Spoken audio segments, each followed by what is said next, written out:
This is a poster that's in the exhibition in the Cooper. I think it's from 1985, 86. Can you see okay there, David?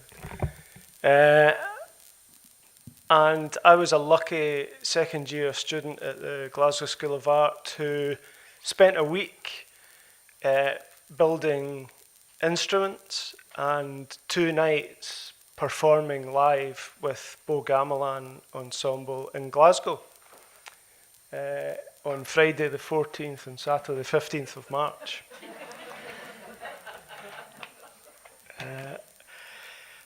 And as a second year student, this event was very important for me in, I suppose, 2 different ways that I can pinpoint thinking back. One was to challenge my preconceptions of what shape and form art can take. So much so that you realise that it doesn't even need to take shape and form. And for me, I think the other thing that it was really good for was, I suppose, a kind of cultural examination. That title, Gamelan Ensemble, if you break it down, is fantastic because it's about 2 different places. It's about 2 very different places. It's about Bo in the east of London, and it's about Java and Bali in Indonesia, and it's an ensemble of these places. And for me, looking back, that title, that name, that description that gave context for perception of art through sight and sound and smell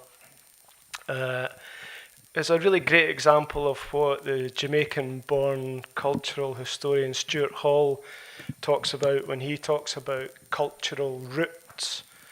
And he doesn't mean roots as in R-O-O-T-S, but he talks about cultural roots as in R-O-U-T-E-S. And for me, that early understanding of the importance of cultural roots was learned, or the seed was planted for me during that fantastic week.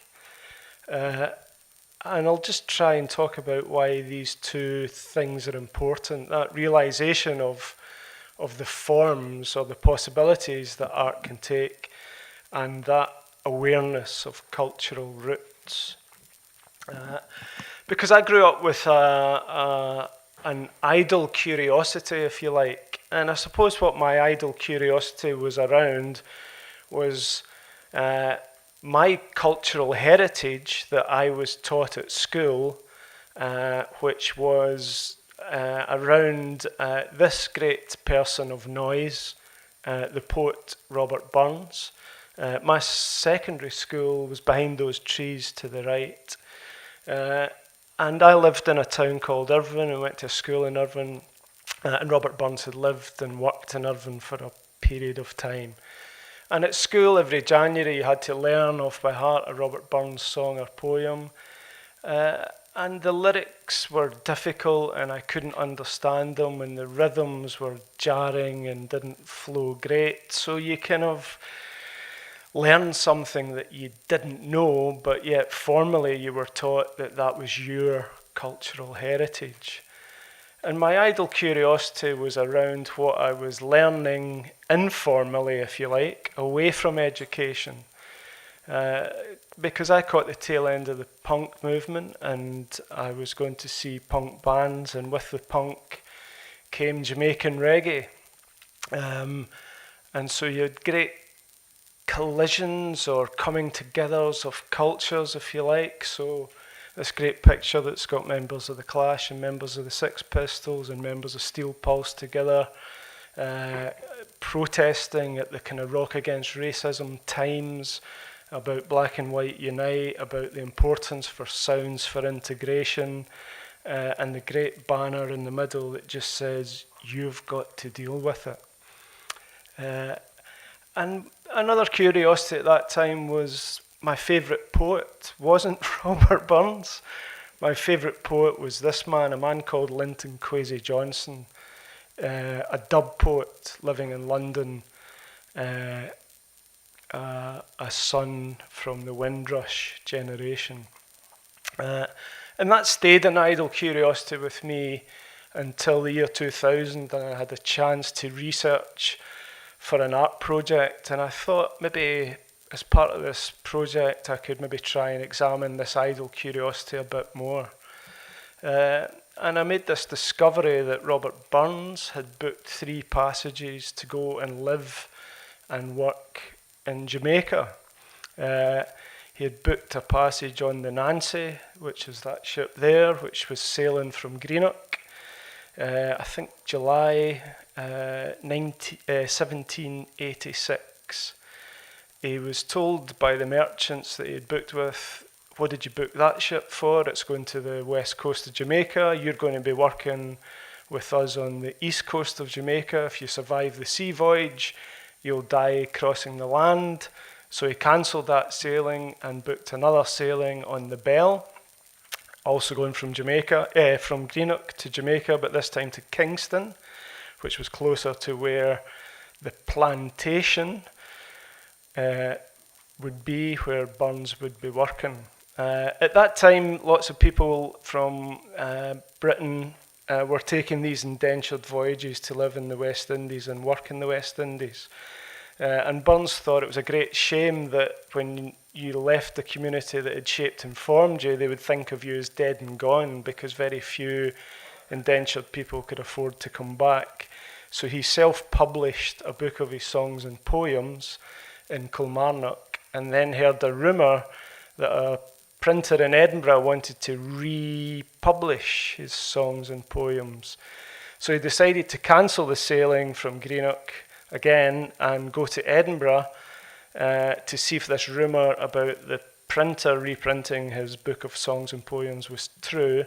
And if it wasn't true, he was off on the Roselle, sailing from Leith to Kingston in Jamaica to take up his indentured post as what white polite society called a bookkeeper. If you research the role of a bookkeeper in Jamaica in 1786, you'll understand that he would have been a driver of slaves on a sugar plantation. So this idle curiosity between my taught cultural heritage and my own cultural root wasn't an idle curiosity at all, but a historically linked and connected fact. And myself as an artist had to deal with this, having found out, having discovered that I wasn't taught this formally. And the curiosities became more because I looked at music and records I had in my collection. So I would have things like Slave Master by Junior Delgado, a whole bunch of slave songs by reggae musicians, and in amongst that was a song published in 1796 by Robert Burns called The Slave's Lament. And so, making this discovery, there was a few things. First was anger that my education system didn't teach me that history when teaching me about my cultural heritage. And the more I was researching, this was the year 2000, the more I researched, that anger got deeper. And it took until, I think, 2004 for Scotland's eminent historian, Sir Tom Devine, to publish a book that described the slave trade and its connections with Scotland for what it was, rather than a mercantile trade by great merchants who brought great wealth to this country. So as an artist, I had to think what to do with this information. And for me, what it felt right to do was to maybe keep my conversation going and maybe speak to the musicians and singers and players of the reggae music that I was buying and talk to them about this this information that I'd found out and to get their thought and opinion on it. So I approached this man. This is a man called Adrian Sherwood. Adrian Sherwood runs a record label called On New Sounds, which is based in London. And Adrian was one of the first music producers to bring Jamaican reggae artists over to the UK, both to perform live and to record. And Adrian listened to my story and suggested that we speak to some of his singers and players that he works with. So the conversation carried on. We've got Skip MacDonald on the guitar there, and a vocalist called Ghetto Priest. There was lots of other people that we had a chat with and a conversation with, but speaking with Skip and with Adrian and with Ghetto Priest, what became a kind of plan was maybe what we should try and do is to remake that Robert Burns song from 1796. And one of the things that I liked about that idea was it was a way of perhaps making more people know about that history, but also to get us to think about the relevance of that history that had been lost and why, but also what and how it affects us today. So that's what we've done. That's Ghetto Priest singing the first version that we made, and we made a kind of narrative, or I suggested we make a narrative. We worked with Old Lang Syne, the song you sing at New Year, which is about humanity, and we had that at the front and the back, and we put the Slave's Lament in between it. So it was this kind of paradoxical narrative, if you like, about the importance of humanity, but the inhumanity that came from enslaving people in between it. That was 2004. 2007, I had the opportunity to go to Jamaica and I went to Savannah Lamar, which is the port that Burns would have landed at had he taken that first crossing from Greenock on the Nancy. And I had a similar time there. I had conversations with singers and players on the west coast of Jamaica, and we made a wee impromptu version of the Slave's Lament on the coast at Savannah Lamar with MC Polka Dot, Swallow and Frank on trumpet.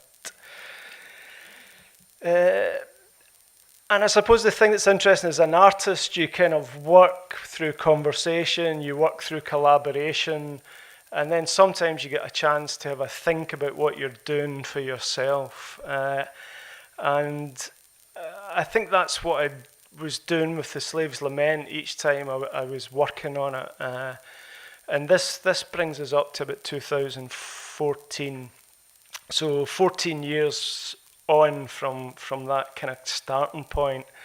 And I had Radio 3 on in the studio, and I usually put that on when I need to concentrate, because I can have it playing and concentrate and it doesn't distract. But there was something playing that kept catching my ear, and it was a song by Arvo Pärt. Arvo Pärt is from Estonia. He's a composer from Estonia, and the only English that Arvo Pärt learned was when he had to remember or recite off by heart Robert Burns songs in January each year when he was at primary school, because the old Soviet Union are huge Burns fans, and they do to their school kids what Scotland does to their school kids.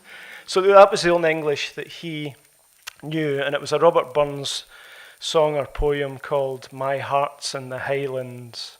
And for me and for my ears, My Heart's in the Highlands is utter Scottish cliche biscuit tin, or was, because it's my heart's in the Highlands, it's not here. My heart's in the Highlands, a-chasing the deer. Yeah, right. But for Arvo Pärt, living in the old Soviet Union and learning that English, for them, he talks about it as a song that was a perception of freedom.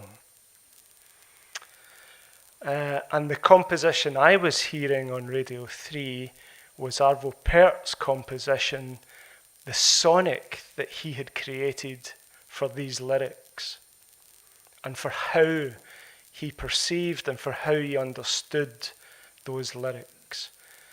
And for me, hearing it, it changed my perception of those lyrics because of the sonic that Pert had put round those lyrics. And that planted a seed for what I could do with the Slave's Lament. It made me realise or understand that maybe what was important about the complexity of that history was to maybe try and create some sort of scape, some sort of soundscape to place Burns's lyrics from 1792. Some sort of soundscape that we could make today to place those lyrics from 1792, both to address that history then, the absence of it in the meantime, and a reawakening of it now. So that's what I went about to do, and I'll just talk a wee bit about the formality of that. I wanted to work with classical musicians, so I approached the Scottish Ensemble, and I worked with a composer called Sally Beamish, so that's Sally there. We also worked with Ghetto Priest again, and Jonathan from the Scottish Ensemble. He was the creative director of the Scottish Ensemble, and he was a violin player. And what was really intriguing about this idea was my place as an artist collaborating with musicians who have their own concepts and their own notation for how they make music. So for example, Jonathan would work with Sally's composition, so she would write the music. So I worked with Sally first to write the composition and then arrange it, and then Jonathan would follow Sally's notation. I realised that the classical musicians were quite worried about the reggae guys, because the reggae guys, that skips notation, so they don't read music. They're very intuitive and would maybe do things like that to help them understand place and position. And then there was myself in the middle of all that, and I had my own notation, both for how I understood what I wanted to do with these two different types of music, but also for how I was able to capture these two different types of music in order to make this third thing, which would be the artwork. So my notes on the left of that pad are my understandings of the composition, and my notes on the right are my notes for what to do with the guys behind the cameras to tell them what to film. And we had a day in Glasgow where we recorded vocals, and we recorded violin, double bass, and cello. I then took those recordings down to London, and we made a fifth track, which was backing vocal and a kind of overdub with Adrian working on that again. And the result was first presented in the Venice Biennale 2015. So if you went into the room, this is what you would see, but what you would hear was that fifth channel, which was sound only, and it would be behind you, and then the four other channels, cello, violin, vocal, double bass, and each one with its own sound coming out. So these things combined give you the artwork. If you want to hear it and see it, it's just out the door that you came in. There's a single screen version there, and you'll be able to see and hear a single screen edit and hear the composition as well. And I guess the other thing that was really intriguing about the methodology is they never played the work live. It never happened together. It happened individually. They were recorded one at a time. So the work had its life as the artwork. That's when the musicians came together, if you like.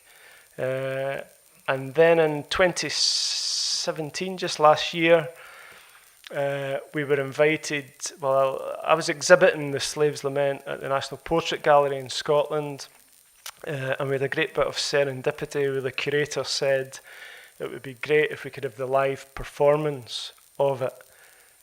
And that's what's happening there. So that's the 4 musicians who are in the video work. They had a live performance in the National Portrait Gallery in Scotland, which was part of the Edinburgh International Festival. And the great bit of serendipity, there's 2. One is the venue had this white marble statue of Robert Burns. So they performed next to Burns. The artist Douglas Gordon made black Burns, which was a black marble version of that statue, except in reverse. So where he's got his right hand above his left, Douglas had his left hand above the right, so complete reverse. And it was lying smashed just in front of Ghetto Priest, the black version. And the last bit of serendipity was the curator who curated it said, and it was great to hear that inspiration that Arvo Pärt had on making this version of The Slave's Lament, because he wrote that song for my friend.